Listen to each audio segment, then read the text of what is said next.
Assalamualaikum warahmatullahi wabarakatuh. Perkenalkan, nama saya Firmansyah Aisat, kelas 5D. Di sini saya akan mempresentasikan media dan sumber belajar. Nah, berikut media dan sumber belajar. Nah, di sini kita akan bahas ada beberapa poin yang perlu kita ketahui, yaitu apa itu media dan sumber belajar. Kedua, jenis-jenis media dan sumber belajar. Ketiga, manfaat media dan sumber belajar. Berikut sumber belajar.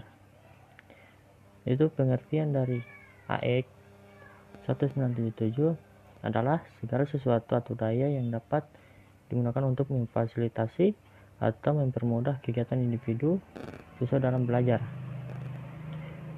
Nah, berikut dua macam sumber belajar. Yang pertama, sumber belajar yang dirancang. Yang kedua, sumber belajar yang dimanfaatkan. Yang berikut, pemanfaatan sumber belajar. Sumber belajar itu pohon mangga yang termasuk dalam mata pelajaran IPA. Itu dalam kegiatan mengamati, menggambar, mendeskripsikan fungsi bagian-bagian pohon mangga. Nah, contohnya dalam kegiatan ini siswa dapat mendeskripsikan fungsi-fungsi bagian pada pohon mangga. Nah, berikut sumber belajar pedagang atau narasumber yang termasuk dalam mata pelajaran IPA dalam kegiatan menyusun daftar pertanyaan, melaporkan hasil wawancara dengan metode ilmiah. Yang berikut keterkaitan antara alat peraga, media, sumber belajar. Nah, di sini dalam ketiga keterkaitan antara alat peraga, media, dan sumber belajar, yaitu yang dihubungkan dengan perbedaan antara sumber belajar, media, dan alat peraga mungkin akan memunculkan pendapat lain, mungkin juga dapat dijadikan sebagai alat peraga juga yang termasuk ke dalam media.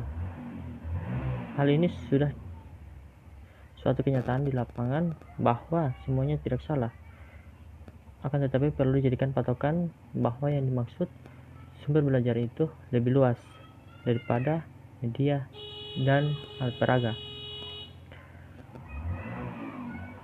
Nah, berikut kita masuk pada media pembelajaran. Itu definisi dari media pembelajaran ialah segala sesuatu yang dapat digunakan sebagai perantara penyampaian pesan atau materi pembelajaran dalam rangka mencapai tujuan pendidikan atau pembelajaran.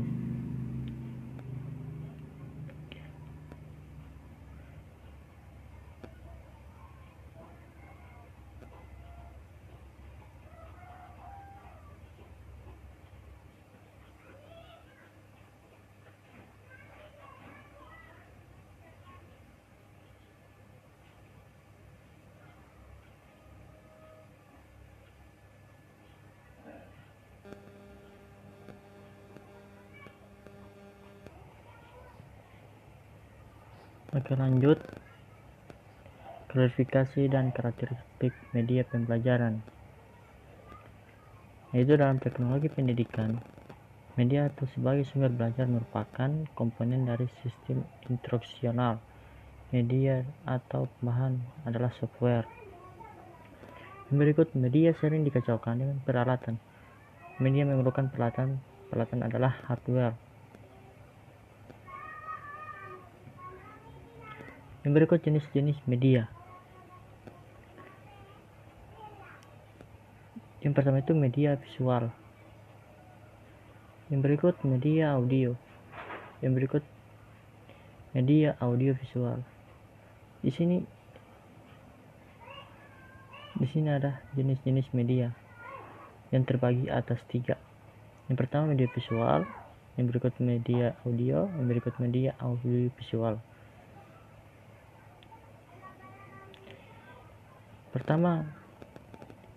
Yang pertama media visual.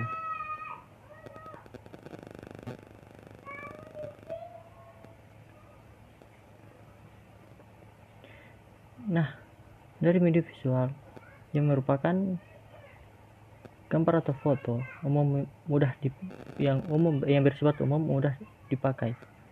Yang kedua, sketsa. Bagian pokok tanpa detail. Yang ketiga, ilustrasi. Gambar atau wujud visual yang menyertai teks. Yang keempat, diagram, menyederhanakan yang kompleks. Yang kelima, bagan, meringkas suatu presentasi yang dilukiskan dengan garis atau kata-kata. Nah, berikut media audio. Yang pertama, radio. Yang pertama, media audio radio, yaitu harga relatif murah, mudah dipindah-pindah, dapat mengembangkan daya imajinasi, merangsang partisipasi aktif. Pada media radio ini mempunyai kelemahan, yaitu sifat komunikasi hanya satu arah.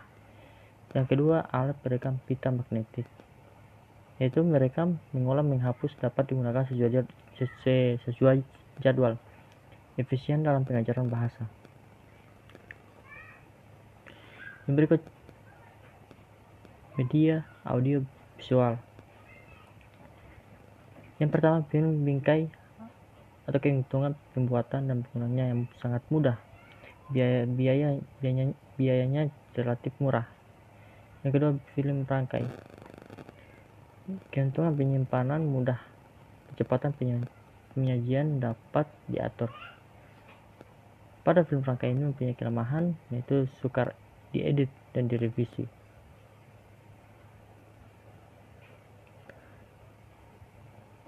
Yang berikut, gunakan kriteria pemilihan sebagai berikut, yaitu sesuaikan dengan tujuan atau kompetensi yang akan dicapai. Yang dicapai ketepat gunaan sesuai dengan keadaan karakteristik pembelajaran,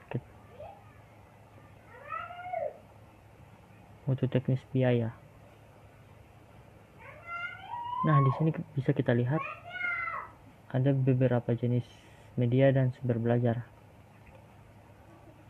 dalam lingkaran ini, di mana kita bisa dapat mengetahui media-media yang digunakan untuk pembelajaran dan sumber belajar digunakan untuk pembelajaran. Di sini ada audio, ada komputer, ada print material, ada instructional kit. Yang berikut, peran bahan ajar. Di sini peran bahan ajar. Di sini guru sebagai fasilitator belajar mandiri. Yang berikut, guru sebagai sumber peserta didik belajar darinya. Yang berikut, guru sebagai pengajar bahan yang dipilih. Dan dari ketiga, guru sebagai fasilitator, yang dimana guru itu bisa memfasilitasi untuk belajar mandiri. Berikut, guru sebagai peserta didik belajar darinya. Guru juga sebagai sumber peserta didik, yang dimana guru juga harus butuh untuk belajar. Berikut, guru sebagai pengajar bahan yang dipilih, yang dimana guru memilih bahan ajar untuk diajarkan kepada peserta didik. Yang berikut, manfaat media dan sumber belajar.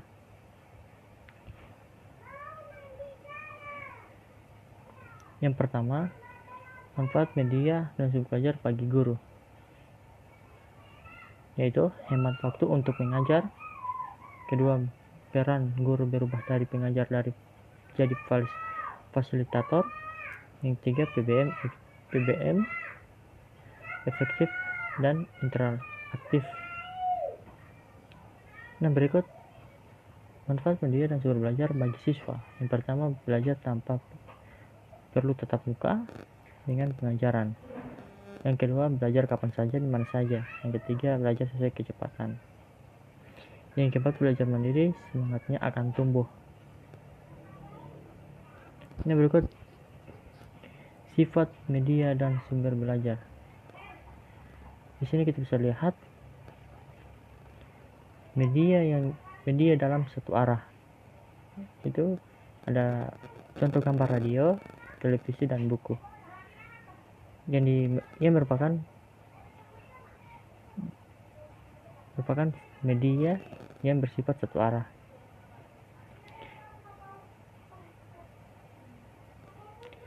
Yang berikut media dua arah, yang dimana dalam gambar tersebut yaitu komputer, dimana komputer ini bisa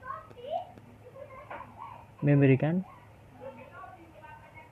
dua arah kepada peserta lainnya.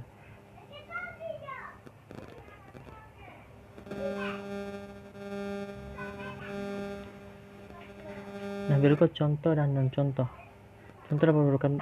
Contoh dapat berupa benda, ilustrasi, kasus, gambar, diagram yang dapat menjelaskan konsep yang dijelaskan.